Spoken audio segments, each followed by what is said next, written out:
Hello all of you beautiful people, Jules here for WhatCulture.com, and you know what, in this day and age, the pre-order bonus is a rather common sight. With developers and publishers determined to get back their investments as quickly as possible, what better way to do that than by making people pay for a game that you've actually not yet released? Well, at least we're incentivized to do so with a few often exclusive goodies. Now, before you think that I'll be planting a flag in Tat Mountain that reads all pre-orders suck, do not worry my friends, as there are a fair few gems that make the process actually quite appealing for many. However, the games that we're going to be detailing today are examples of balls that were dropped so hard that they landed in dog feces and then were picked back up and sold to us with smiles on corporate faces. Brilliant. So let's take a look at them. As I'm Jules, this is WhatCulture.com, and these are 8 video game pre-orders that made you say, what? Number 8. Deus Ex Mankind Divided's Augment Your Pre-Order System. For a game all about improving the human body beyond its natural limitations with cybernetic upgrades and augmentations, the pre-order system introduced by Square Enix for Deus Ex Mankind Divided felt like trying to decipher code post-lobotomy. Just look at any of the images provided by Square Enix on what you could hope to get by pre-ordering and from where, and tell me if any of this makes any sense. Easily the dumbest thing about all of this whole process was that Square Enix stated that the amount of pre-order content that would be gifted to players depended on how many people actually pre-ordered in the first bloody place.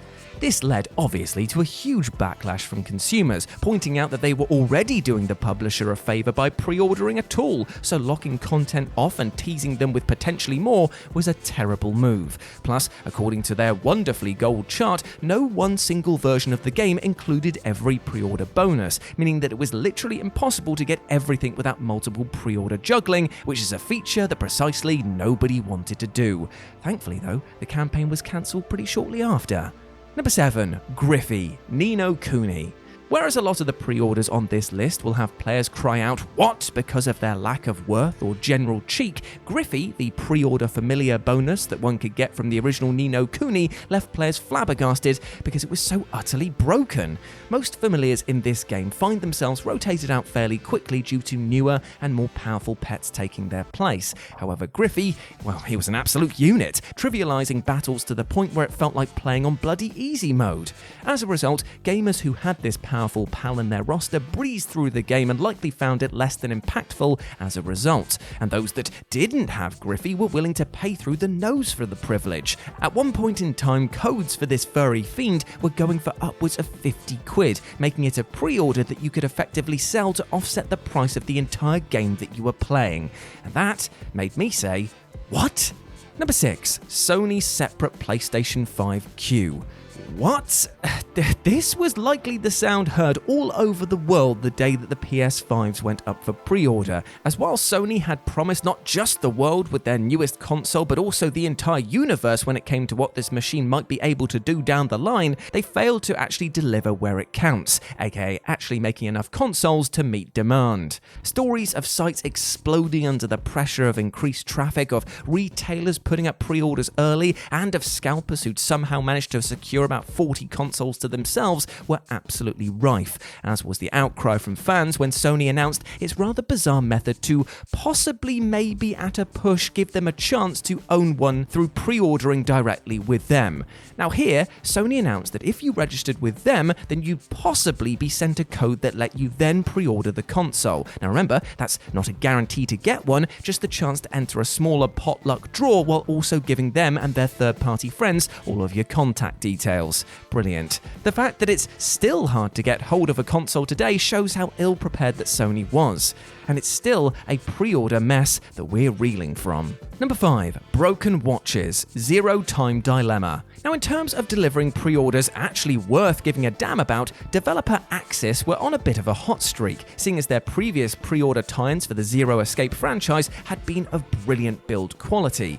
However, that all came to a screeching halt with the release of Zero-Time Dilemma. As a pre-order, the developer offered fans the chance to own a replica watch from one of the main characters, and unsurprisingly, given the popularity of this gimmick, pre-orders were, along with expectations, incredibly high. Yet, just a few weeks before launch, the developer put out word that the game would be shipping without the watch due to an issue with shipping and manufacturing. Now, fans were understandably upset, but were reassured by GameStop and Amazon that they would get their watches in due course. Sadly, when it came to actually deliver on on this promise, Amazon bungled things completely. For fans outside of the US, they were hit with shipping fees and import taxes of up to £100, thanks to this watch's perceived value of $500 bumping up insurance costs on the package, meaning that they were effectively paying for a free pre-order. Making matters worse, the watches had a ton of issues, with many being completely unusable, meaning that zero-time dilemma came to take on a very literal meaning, because that was a dilemma that left people with literally zero time. Number 4. Ranger Mode, Metro Last Light. Don't you just hate it when you're looking at an object that is clearly well made and with a huge amount of care put into it, and then you just notice a dirty great mark that looks like somebody's unclean arse took a scoot over one part of it? It suddenly becomes less a showpiece that you want to share with your friends and more of a blight that you can't ignore, and you have to ask why the hell it's even there in the first place. Such was the case of Metro Last Light's incredulously rubbish pre-order idea of taking a much requested and indeed much loved difficulty mode known as Ranger Mode and only offering it as a pre-order bonus. This stinky business decision caught the flack and ire of the community, who couldn't believe an entire difficulty mode was effectively being paywalled. Now, we're used to scrounging in the post-apocalypse of the Metro universe, but even this was too desperate for many, making the backlash to the announcement pretty considerable. Number 3. A football. Assassin's Creed 4 Black Flag.